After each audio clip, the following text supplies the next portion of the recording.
I'm very excited.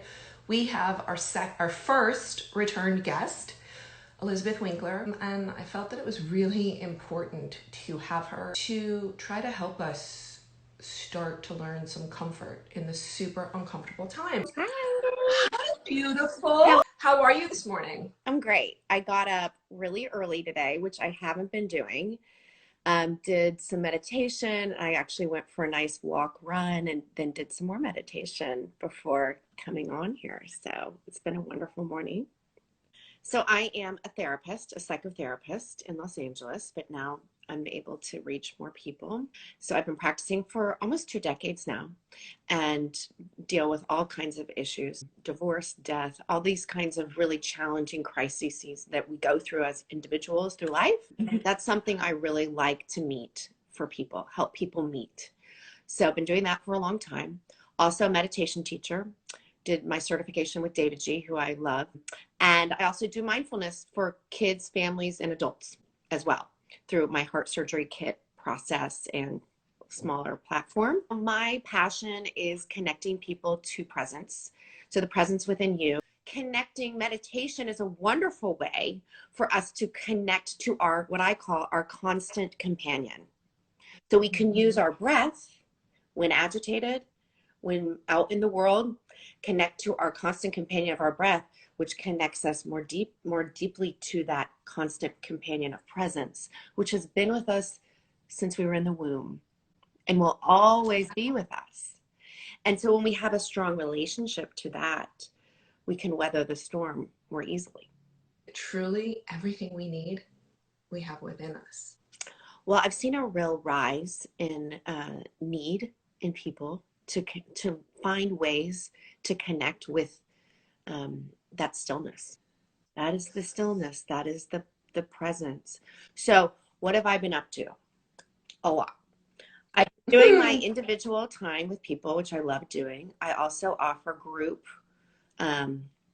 process. I take everyone through Untethered. So this book is so transformational, and it's why I start all my groups and clients with it, because it's really about separating our thinking from our awareness, which is awakening. When we awaken, we realize I'm not the voice in my head. And then I started my first group on Untethered, which was 5 years ago. That group still meets. But I want to just offer one other book, because I really like to offer books to people, because some people can't afford to see a therapist or to join a group.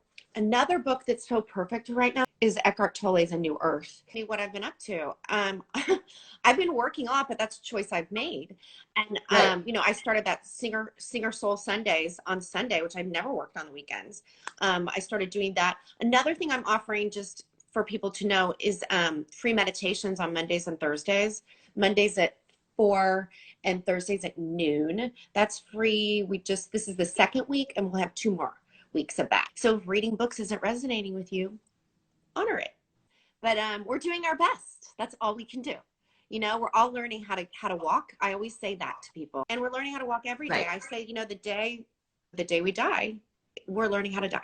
There's no finish line.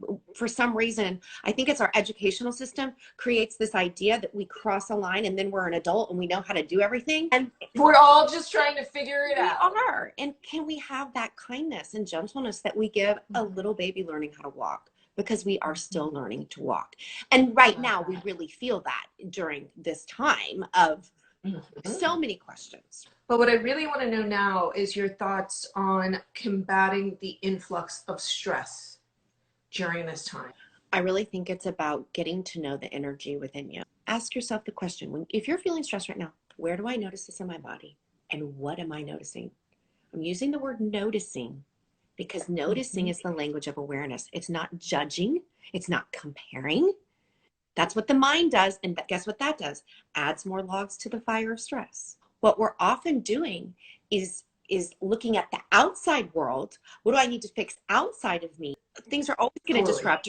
If I commit first to my inner being, to my inner state of consciousness, to the energy inside of me, if I go there first, then I can handle it.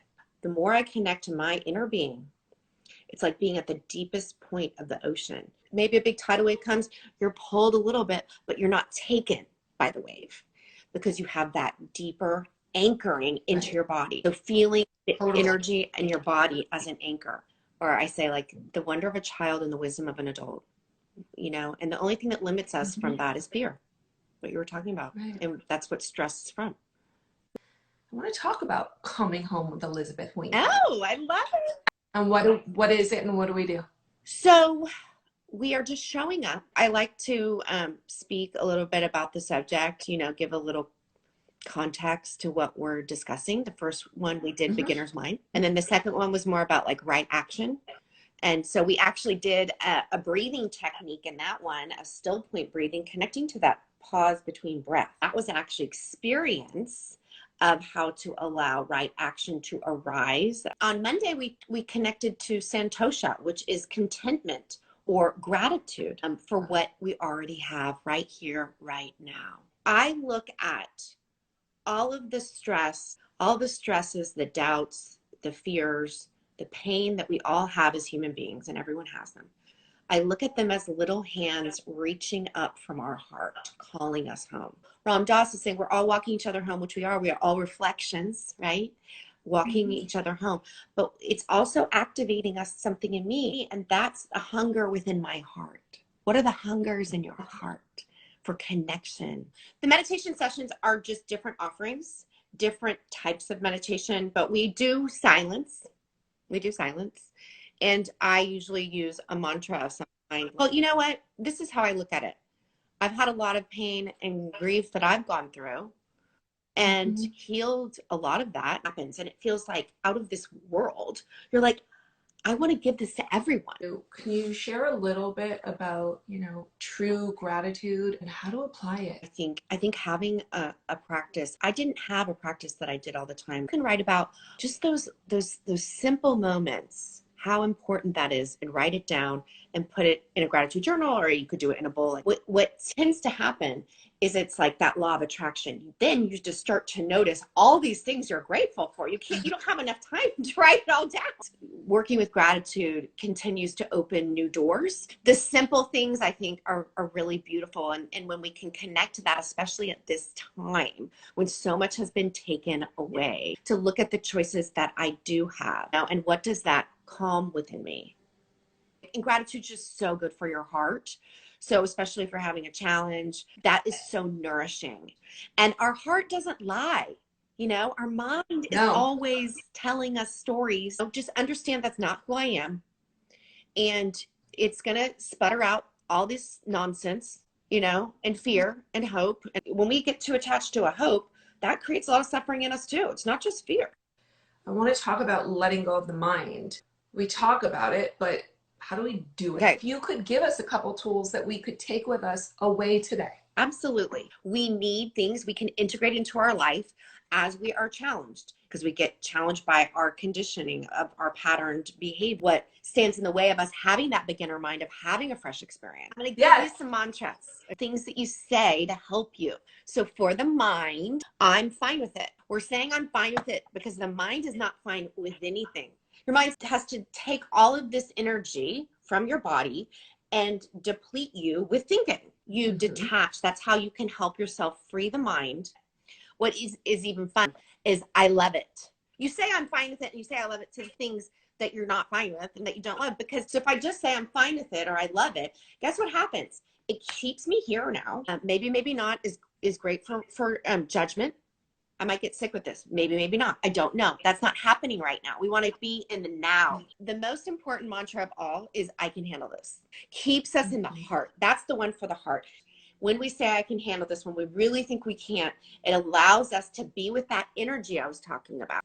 There is a beautiful question of what does my heart long for?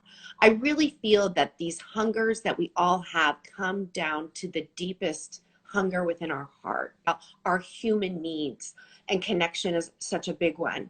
And so being able to move from thinking to sensing. So what is my sense of this? Do I feel drawn? It's like a pull, letting that right action arise, like the lotus arises from the mud. What does my heart truly long for? What is the hunger of my heart? And see what comes in. Another way to work with this is your dreams. Before you go to bed, if you have a question, ask your dreams to bring you a teaching, and then make sure you write down your dreams. Dreams is your doorway, or, into the unconscious. So whatever we're in denial of is going to be showing up in our dreams. So think of the acorn. The acorn and the oak don't happen overnight. Plant your intentions. There's a potential for an oak tree. So the two of the most powerful things, intention and attention. Intention is what we focus on, that hunger of the heart. What do I long for? Plant that in your heart, and then bring your focus, your awareness, your attention to it. We can't stop the thoughts, but we can bring our focus back into the heart, back into the presence. And this environment, this needs sunlight, but it also needs darkness. So we plant the seeds of intention and we let go. In time, there's that beautiful oak tree. I might be able to sit under it, but is it about me being able to sit under it? Or is it about maybe, another generation?